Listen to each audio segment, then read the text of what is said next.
So, in a bit of a shocking move late yesterday afternoon, Donald Trump announced that he was no longer going to have his part of the Republican National Convention in August in Jacksonville, Florida.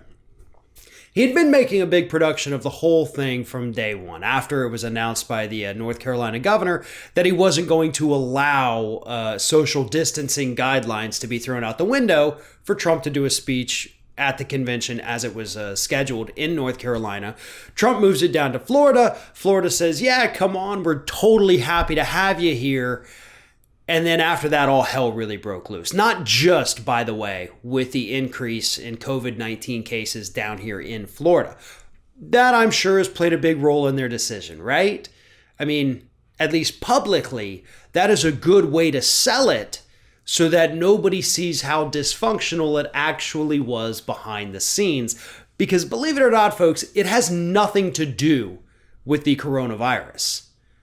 That's just what they're selling to the public right now.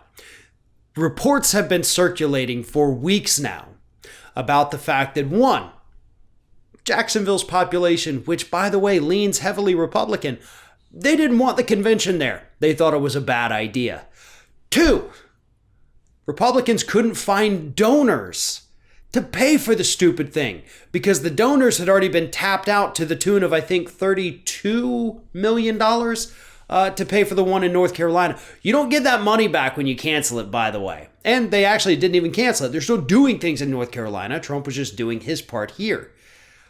So they couldn't get money for it.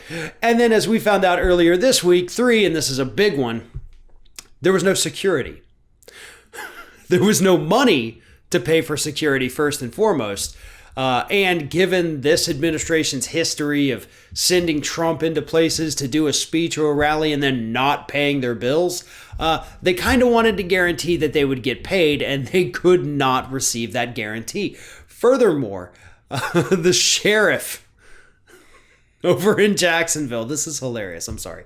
The sheriff over in Jacksonville earlier this week said during a press conference that there is no security. He has no way to guarantee the safety of anyone who shows up to this event. And he had, by the way, reached out to literally every county in the state of Florida. Every single county said, I need all of your available men and women. Really do. Please, please, please send them to me if they're willing to do this. I need 2,000. You know how many he got?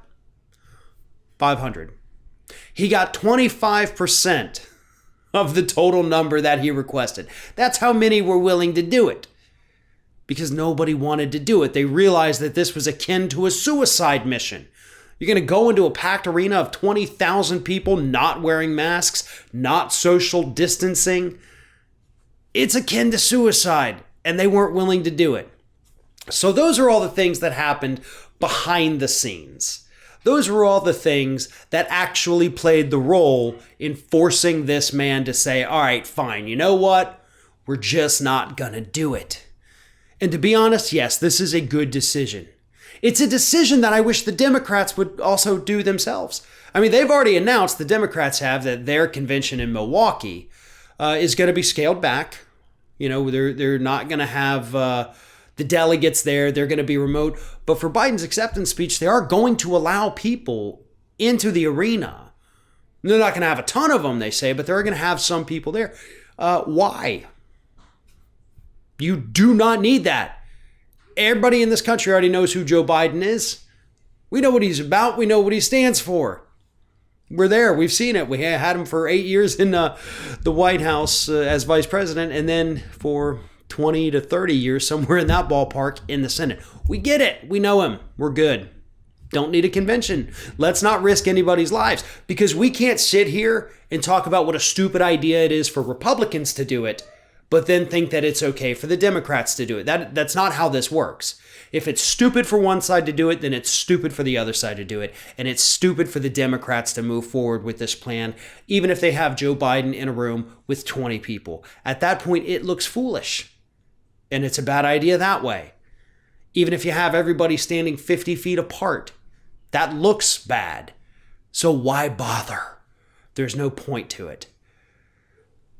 Trump not coming to Florida is great. It's great for us down here. We're dealing with our own crises at the moment, and we don't need him coming down here and giving us more. And I just hope that the Democrats will extend that same courtesy to Milwaukee that Trump just begrudgingly offered to Florida.